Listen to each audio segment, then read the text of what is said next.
Hello everybody, welcome to a very special and experimental episode of The Situation Room. Look, rather than just covering 3 conflicts of our choosing today, we decided this Friday to try something a little bit different. We've taken questions from you guys on wars, geopolitics, but also on our behind-the-scenes production process. And hopefully, the end result will be both informative and interesting. And if you like what you see today, let us know in the comments, and we'll probably do it again. And if you don't, we'll just quietly retire it and never speak of it again, won't we? With that out of the way, let's dive into our first half of today. Questions about conflicts. First up, the nature of Rojava. This first one comes from Southern Voltaire, who writes, I want to know more about how the government within the Kurdish-held land in Syria is run. I think I hear about them more as geopolitical chess piece than a group of people. I want to know if there's something good going on or if they may be backsliding into authoritarianism. Alright, so first of all, certainly a fair observation. The Kurdish Autonomous Administration of North and East Syria, more succinctly known as Rojava, gets the geopolitical chess piece treatment a whole lot more in global news than it gets treatment that would suggest that it is a real place filled with real people whose lives actually matter. Hopefully, our coverage indicates that we sit on the issue of the Kurds' basic humanity. Okay, so a little bit of background information. Rojava holds de facto control over most of the Syrian territory north and east of the Euphrates River, except a large buffer zone along the northern border that's been carved out and held by Turkey. It's estimated to be home to a bit short of 5 million people. It controls critical oil fields and agricultural lands, and while it's predominantly Kurdish, it's neither led exclusively by Kurds or populated exclusively by Kurds. It's a polyethnic place where numerous other groups have a relatively secure place in society, and it draws international support from the US and much of Europe, although it's not formally recognized by any nation on Earth. Now, when it comes to the question of how Rojava is run, we're going to give 3 separate answers here, all telling a piece of the overall story. There's the government structure and how all of that formally works. There's the cultural values and aspirations that manifest there. And then there's the way that things, actually work in practice. So in terms of government structure, Rojava's been run under its own constitution since 2014. That constitution enshrines fundamental rights like freedom of religion and a right to property, among other things. It's got a range of political parties, although most of the more powerful ones are sub-parties or affiliates of the main political forces of the international Kurdish community, stemming from the political works and leadership of Abdullah Öcalan, who's a fascinating figure in his own right. Let us know in the comments if you'd like more about him in a separate episode. Now, the government is explicitly arranged in a way to promote gender equality, with every position of governance at every level mandated to have a woman in a position of co-authority alongside a man, and it's got similar provisions in place to ensure that ethnic and religious groups are well represented. And then there's the aspirational side, where, just like elements of their formal government, the values that Kurdish Rojava emphasize have endeared them to liberal democracies around the world. The idea of representative democratic governance is very important there, so is a very active interpretation of feminism, not just focused on the provision of equal rights for women, but on the provision of equal responsibilities and societal importance. Their justice system stresses rehabilitation over retribution, pluralism, and equality under the law are held up as important social principles, and even despite its geopolitical situation, Rojava has long taken it upon itself to defend its own religious and ethnic minorities, often by laying the lives of its majority population on the line. Those values contrast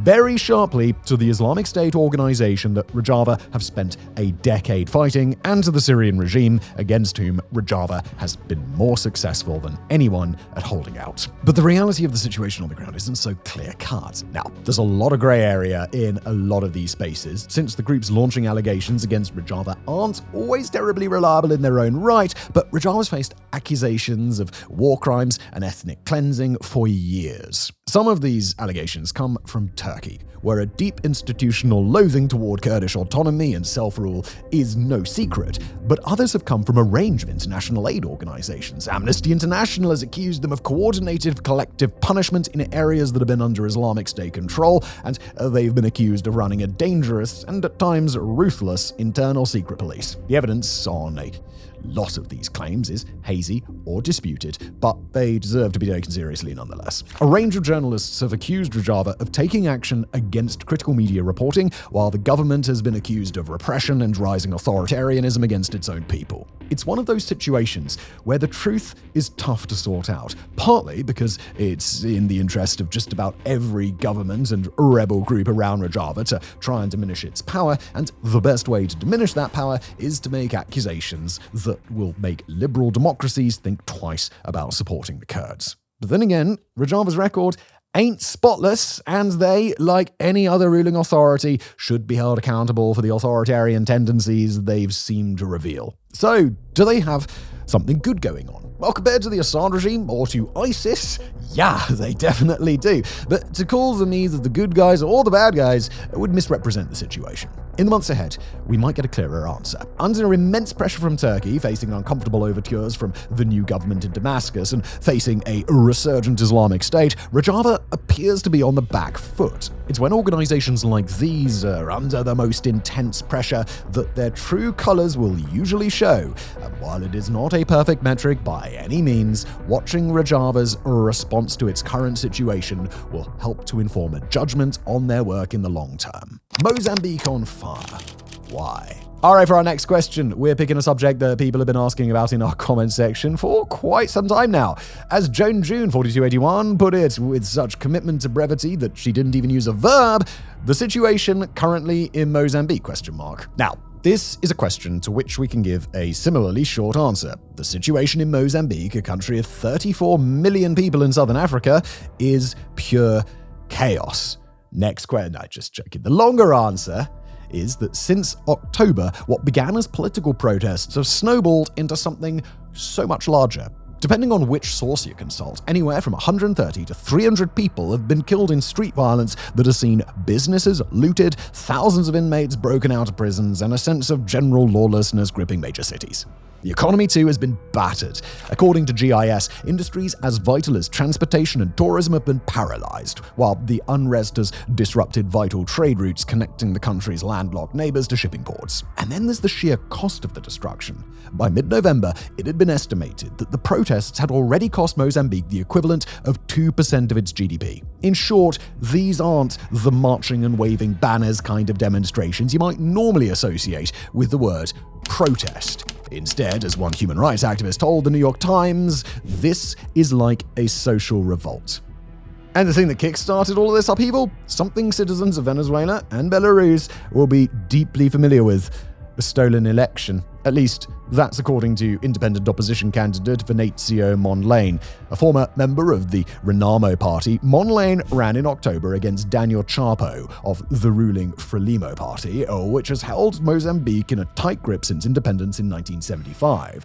A tight grip that it has maintained thanks to some dirty electoral tricks. According to local civil society groups, the October 9th election was a carnival of ballot stuffing, voter intimidation, and manipulation of the results. So even before it was announced that Chapo had won in a landslide, voters were ready to let their anger show. Mondlane turned out to be the perfect conduit for that anger. While a couple of years older than the 48-year-old Chapo, Mondlane is a natural at using social media to connect with Mozambique's pissed-off urban youth, a cohort that's both massively engaged and, crucially, just simply massive. 2/3 of the population are under 25. Among them, the unemployment rate? 33% plus. So, when Mondlane announced that the unpopular ruling party that many blame for their woes had rigged the result, people were ready to listen. And more than that, they were ready to get mad. That anger was cranked up to 11 on October the 18th when 2 high-ranking members of Mondlane's party were murdered. Mondlane blamed the government, and his supporters agreed. What followed was a wave of rioting that washed across Mozambique's biggest cities. The capital, Maputo, was paralyzed. In other places like Nampula, police stations and buildings owned by the ruling party were targeted. Faced with a growing crisis, the government made the classic mistake that so many authoritarian states make in similar situations. They authorized the use of deadly force. Dozens of protesters were killed. Sadly for Frelimo, the effect was not dissimilar to pointing a gun at their own feet and pulling the trigger. Ever since the first deaths were reported, the Mozambique protests have frequently made parts of the country ungovernable. Between December 23rd, when the top court upheld Daniel Chapo's win, and December the 26th, one civil society group estimated that 125 people have been killed. And this all comes in the context of a country that hasn't known peace for years. While the bitter civil war between the Frelimo and Renamo parties ended back in 1992, an Islamist insurgency in the northern province of Cabo Delgado has killed at least 4,000 people since 2017 and displaced nearly 1 million. The government's failure to deal with it, even after calling in the Wagner Group, is a major reason why Frelimo has become tarnished in the eyes of voters. And of course, that's not the only reason. Aside from the massive youth unemployment that we just mentioned, there's also the endless corruption that has seen money from the country's massive resources flow to a tiny elite, while the majority live in a precarious world of limited opportunities, poverty, and barely functional infrastructure. As the Times wrote, today, quote, many Mozambicans feel like the promises of post-colonial progress were nothing but a farce. Now, in this sense, the situation isn't that different from other African countries where the shine of liberation parties has recently started to fade. Famously, this includes the ANC in South Africa, which in 2024 lost its parliamentary majority for the first time in modern history. What is different, though, is how that disillusionment in Mozambique is now being expressed through widespread disorder. Disorder that could get worse. Although things were unexpectedly calm during Chapo's swearing in on January 15th, multiple parties still boycotted the inauguration. And just a few days later, on January 9th, Vinicio Monlane returned from self-imposed exile to a hero's welcome. At the time of writing, that's Monday just past, he and Chapo had yet to make contact, with each man still declaring himself the legitimate president. The danger here, of course, is that continued cycles of unrest and repression could either paralyze Mozambique or perhaps trigger a fierce government crackdown that results in many more deaths. And then there's the question of Cabo Delgado.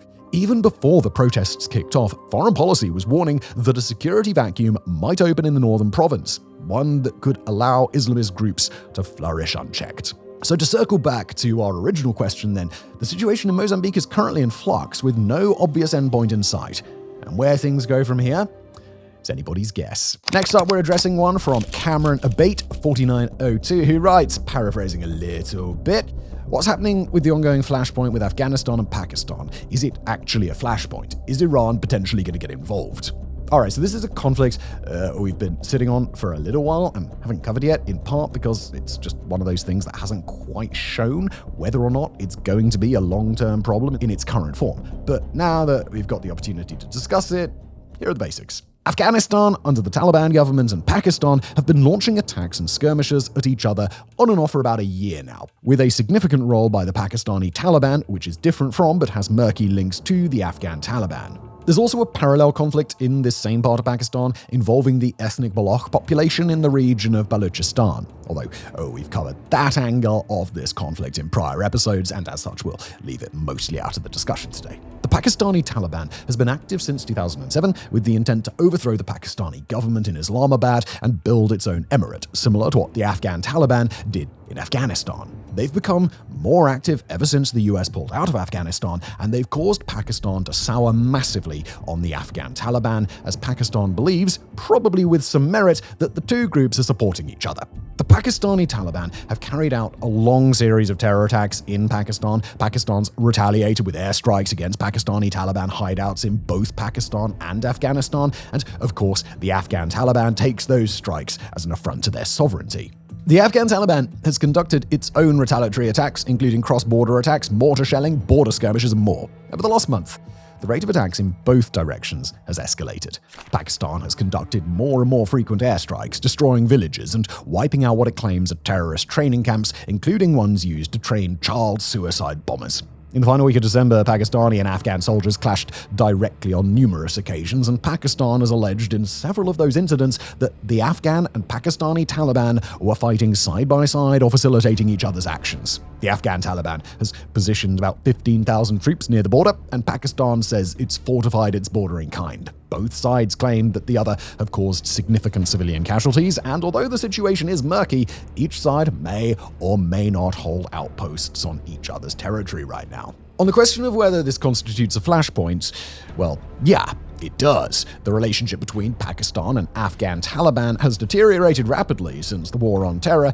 now that shared adversaries have disappeared and common issues have become less relevant. Moreover, the situation is made a good deal worse because of the hazy links between the Pakistani and the Afghan Taliban, who themselves haven't always had a great relationship, and because of the separate insurgency in Balochistan province, adding chaos to the whole situation.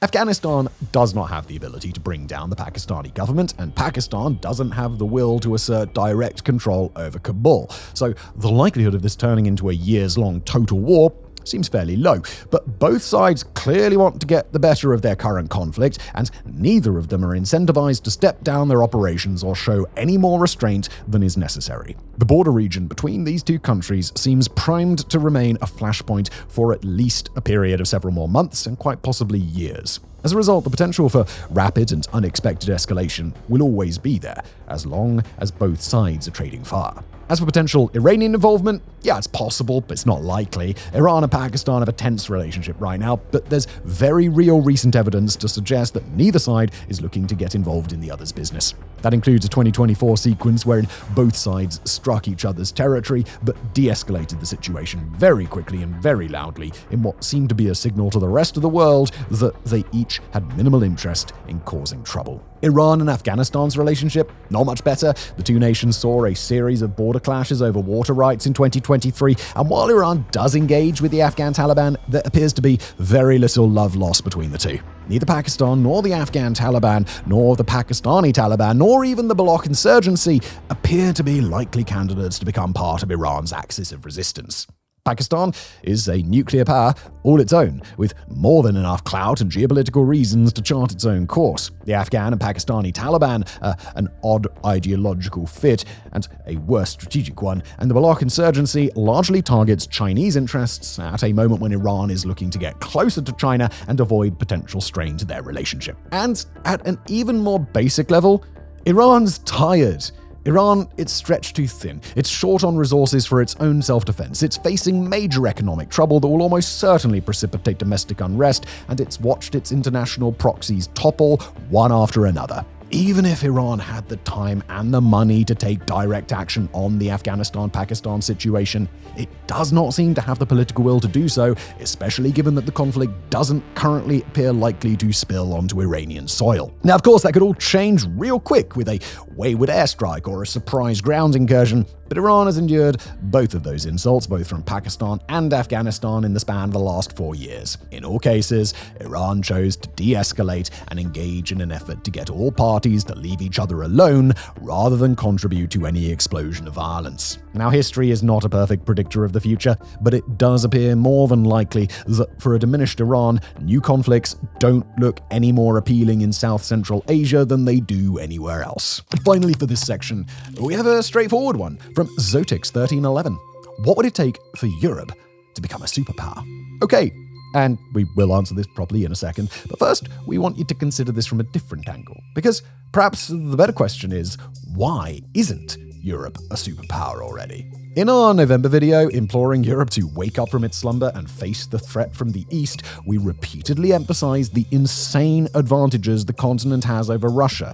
A population of 500 million, including the UK, versus under 150 million for its adversary. 2 nuclear-powered states in France and Britain. An economy so much bigger than Russia's that comparing them is like comparing Danny DeVito to Arnold Schwarzenegger in his Commando-era peak. Leave anything for us?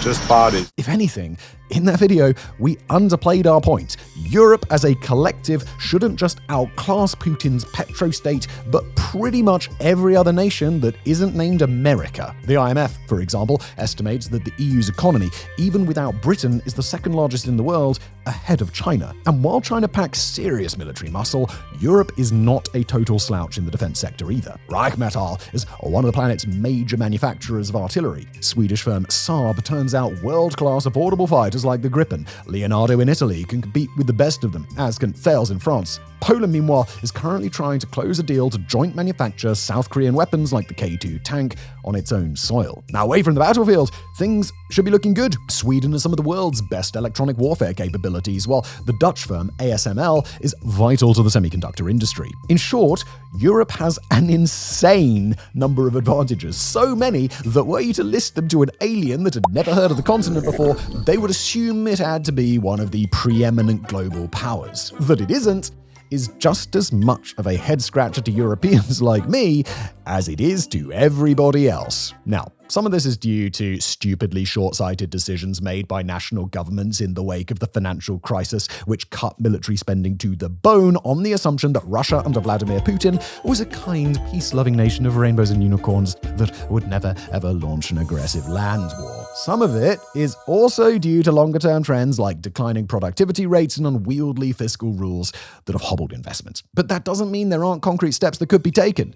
Like today, which could kickstart Europe's transformation into a superpower. Now, the most obvious one would be to start spending more on defense. While Europe as a whole spends almost exactly 2% of its GDP on defense, the figure varies wildly from country to country. There would be no better way for Europe to become a global military player than by massively investing in both off-the-shelf kit from America and South Korea, and also in its own defense industrial base. Unfortunately, this being Europe, no one agrees on how to finance such a splurge. France, Spain, Italy, and others would love to declare an emergency and issue joint debt, as the EU did during the pandemic, to quickly raise hundreds of billions earmarked for defense. But fiscally conservative nations like Germany and the Netherlands currently balk at this, seeing it as irresponsible. There's also the fragmented nature of European procurement. Because each country maintains its own army and operates its own equipment, duplication within the system is off the charts, leading to Europe as a whole spending more to wind up with less. The European defense industrial strategy is trying to push for more joint procurement, but only to the level of 40% by 2030. Then there are the political issues. Like NATO, the EU works on unanimity. Most major decisions require every leader in the club's 27 members to agree not to veto anything. That's all great when everyone is in agreement on the major threats they faced.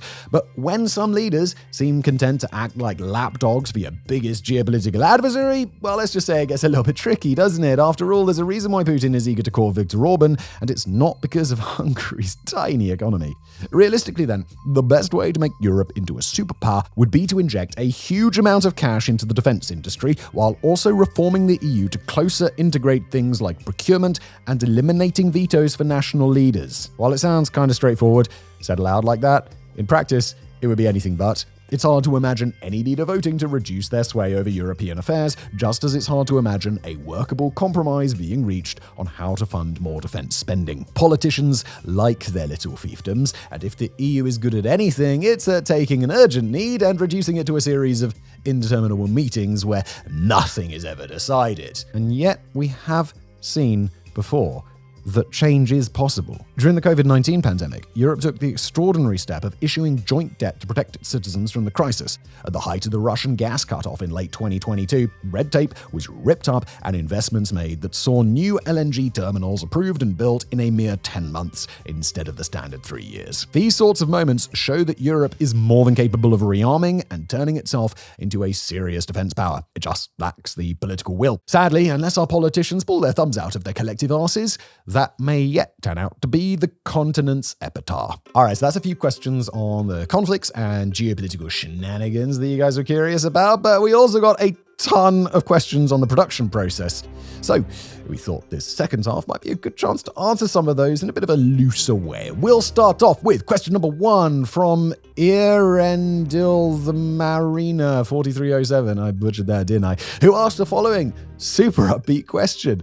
How depressing is it for you and the staff to research, write, and present stories that are happening now and are usually ultimately about people's lives being taken or destroyed in the thousands to millions pointlessly, and there's nothing any of you or us, the viewers, can do about it? Cheery stuff. Okay, so the answer is that it isn't actually as depressing as you might think. That's not to say we don't cover some horrific shit. We do. I mean, just watch any of our videos. But our goal with this channel has not been to gawk at human misery. Ever since we transitioned away from more historical content to analysis and current affairs, we've wanted Warfronts, previously Warographics, to be a place that shines a light on conflicts that are flying under the radar. Haiti, Sudan, Myanmar, Ethiopia, and the wider Horn of Africa. These They're just some of the wars that we've extensively covered, but they barely get a look in legacy media. When was the last time you picked up a paper and saw Sudan on the front page? And when we do cover stuff the mainstream is following, like Ukraine or the Middle East, we try to at least come at it from a perspective that might be different to what you're seeing on cable TV. Now, all this is quite a roundabout way of saying that we are at least partially in the business of raising awareness, and knowing that makes it easier to wade through reports of atrocities and death in making our videos. Now, look, we don't want to overdo it. Of the 464 videos we released at the time of writing, whoa, we're pretty confident that precisely 0 of them have made much difference to any conflict on the grounds, but we're also confident that at least some of them have helped nudge tens of thousands of people to inform themselves about something they were unaware of, or maybe look at some famous war from a new angle. And who knows, maybe that'll spark some of them to take some small concrete action, or even just help raise the salience of an issue until it gets noticed by wider culture. And there's one other thing that also makes the process a bit less depressing, and that's the feeling of knowing what's going on in the world instead of just having to guess or go down a rabbit hole to just find enough evidence to confirm our priors. As dark and as terrifying as the world can be, uncertainty is a whole other layer of nightmare thrown on top. While we certainly do not know everything, and we're nowhere close to that, we do have enough information to make even dark times feel navigable. And we hope we are doing the same thing for anyone who's watching. In short, we avoid depression by believing that we're doing some good. Not a whole lot, we're not deluded, but hopefully just enough to be worthwhile. It may be a bit unfashionable to say this, but our vibe is that the world works best when people are informed about what's going on. And if we can at least use this outlet to call attention to some things that would otherwise be ignored, good enough for us, isn't it? Okay, next question from Jacob Weeks, 1034, who asks, what video are you guys most proud of, and what have you gotten most wrong, and what have you least expected in recent history, excluding Syria? You got to exclude Syria. I think we already said no, we didn't expect that one. Okay, so to make this one more interesting, we thought we'd actually let both of our regular writers answer in turn, as they tend to cover different topics and we'll have different insights. So we'll be kicking off with Morris, and I'll quote him here. In my case, the most proud and least expected categories have significant overlap. That's because they both focus on the war in Sudan, which I fully expected to be over within days of its eruption in April 2023. At the time, I was working on a video about the Battle of Bakhmut and remember wondering if I shouldn't drop everything and pivot to the crisis in Khartoum. To my eternal shame, I talked myself out of it, thinking that the military's obvious air superiority would see it quickly defeat the rapid support forces. Like many, I had no conception that this showdown between two generals might expand into the greatest humanitarian crisis happening anywhere on Earth. So that's the least expected part, but what about the most proud part? Well, in the 21 months since the war ignited, most major news organizations that covered its opening days in detail have almost stopped reporting on it. And I'm proud to say that we went in the opposite direction. After a slow start, we've made it one of our missions to keep people informed about this most ignored of major conflicts.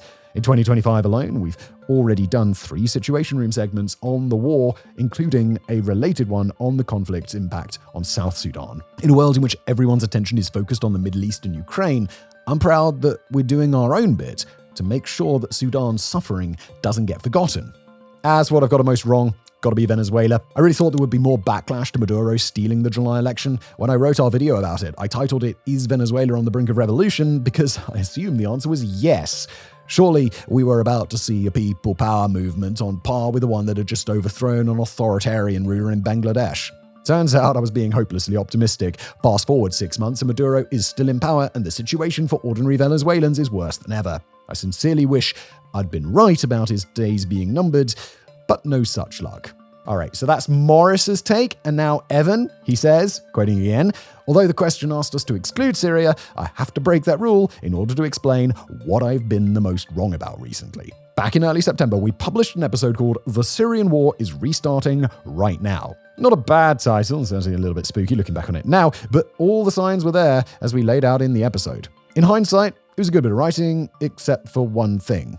And I, Simon, just want to be really clear that I'm quoting Evan here, and he says, my dumbass decided to explicitly point out that Hayat Tahrir al-Sham, at that time in control of most of Idlib province, was one of the groups least capable of taking part in any new hostilities. And now look, in hindsight, there were decent reasons we didn't see this coming. HTS certainly didn't want us to, because if foreigners on the outside, like us, could see it, then certainly the Assad regime would see everything they were doing. That included building a war room to bring together dozens of anti-Assad factions, manufacturing their own ammunition and drones in-house, training specialized brigades of fighters for elite operations, and more. HTS's situation, enduring not just encirclement but artillery bombardment of civilian areas for years, seemed to be one of those things they'd have simply had to do something about if they were able.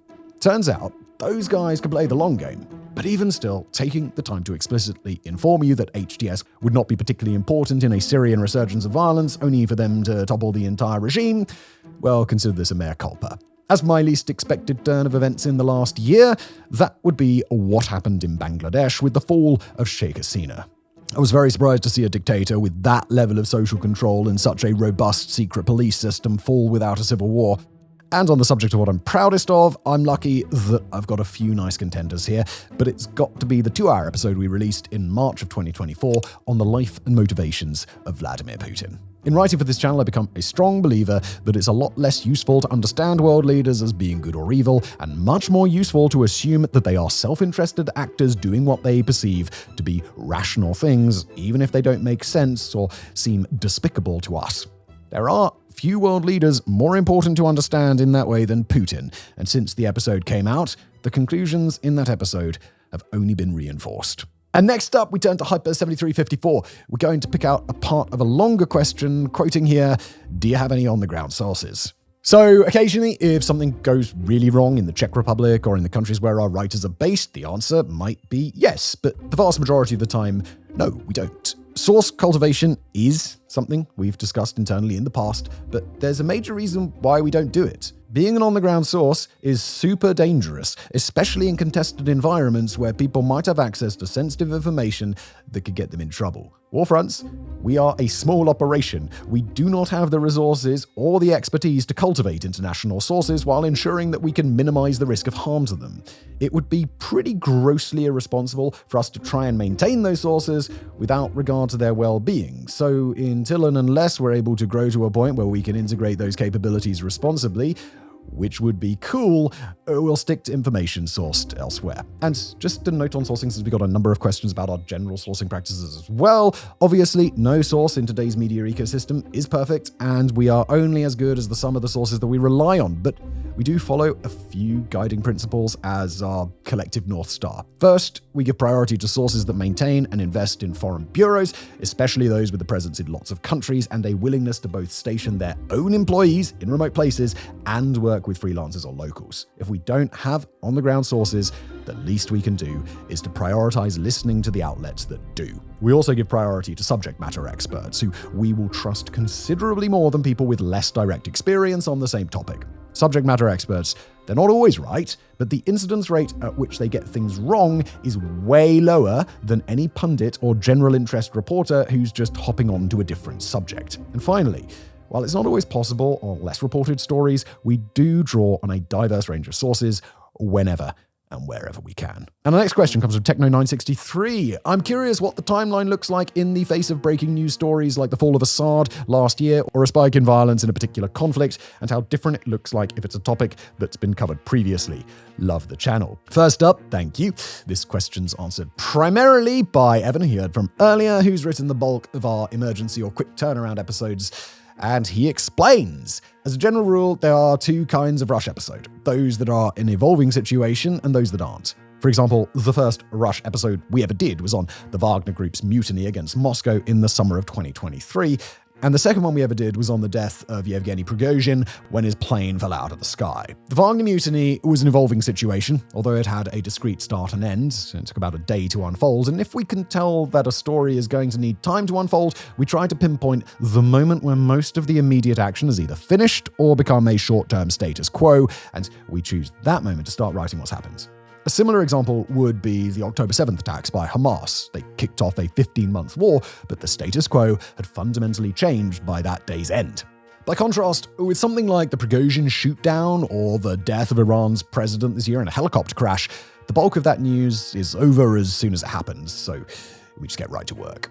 Either way, the process usually involves an all-nighter on my part because of the time difference as a writer in the US. I try to have something ready for Simon to record as close to the start of his business day as possible so that the production team can get straight to work afterwards. And I'll just say, jumping in as Simon here, yeah, I arrive at work, whatever time it is, Evan's already gone to bed and sent me something, so I just sit down and record it straight away. It's not convenient for Evan to work at night, but it does mean we get it out quite quickly. Back to Evan. Typically, I'll try to have the episode focused on about 10% essential setup and background information, 50% coverage of the actual events, and 40% context, likely responses and broader implications, although those proportions are flexible depending on the topic.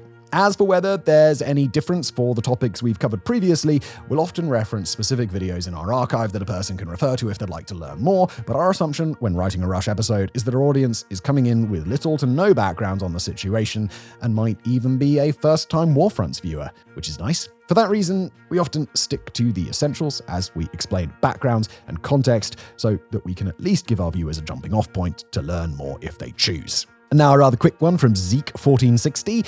Since you put out your Trump won the election video before the race was even fully called, I need to know how long was the Kamala video and what were the different predictions for world stability and ongoing wars. And now normally Zeke would be way off. It's super unusual for us to produce two different videos for two different outcomes. I think we've only ever done it for that one. I mean, we're not Boris Johnson writing two Brexit columns in a magnificent display of dithering. But in this case, we absolutely did write, shoot, and edit a Kamala Harris victory video. Hard as it may be to remember now, the polls were in a dead heat going into November 5th, and it seemed foolish not to prepare for both outcomes. Luckily, we had the foresight to open it with this line, and we'll pull it from the original unaired video here. If you're watching this video, then one of two things has likely happened. One, it's now mid-2025 and we've published it as a curio for our subscribers, in which case everything will seem laughably out of date. Or two, the more likely option, Kamala Harris has just become President-elect of the United States. And that alternate universe clip gives us the perfect opportunity to plug our upcoming project. In the next few weeks, we're going to be creating a special subscriber tier for our biggest fans, while the Situation Room will keep going out for free on YouTube, and our release schedule and range of topics for regular episodes will not change. Those who subscribe will have access to things like exclusive deep dives into important topics and unpublished videos, like the Kamala victory one. So, to answer your question, Zeke, keep following and sign up for our subscriber service, because when we launch it, you'll be able to watch that Kamala video for yourself. If nothing less, it'll give you a fascinating glimpse into a parallel universe. All right, and now, my role, not as writer, but as presenter and producer of the show, I will answer a few more production-related questions. First, from Yavin Kazuto 4198, can you make compilations on Syria and Yemen like you did on Libya? It will be very handy and interesting to see the evolution of the country's status. And the answer to that is yes, we're working on it. And he's referring to playlists where we take all the videos on a particular topic and we put them in chronological order so you can watch through and kind of get briefed up on it as it happened. We're working on that. It's pretty complicated because there's a lot of material out there, but we're aiming at creating a comprehensive and accessible timeline for each country. Stay tuned. We are working on it. Rocker8900 says, if you had to describe your biases, what do you think they are? And assuming the goal is to be objective, what do you do to combat them? Yeah, the goal is to be objective, and I think everyone has biases, and generally we're not super aware of them. I don't think I'm particularly aware of my own biases. I mean, generally, it sounds a bit generic, but I kind of like evidence-based narratives. I like to see something and say, okay, cool, because of this, because of that, this.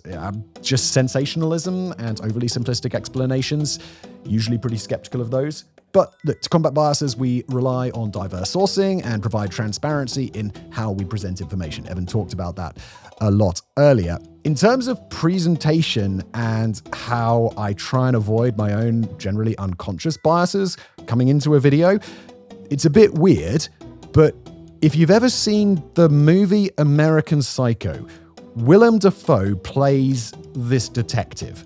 And as a viewer of that movie, you're never sure whether he thinks the antagonist has actually committed these murders or not.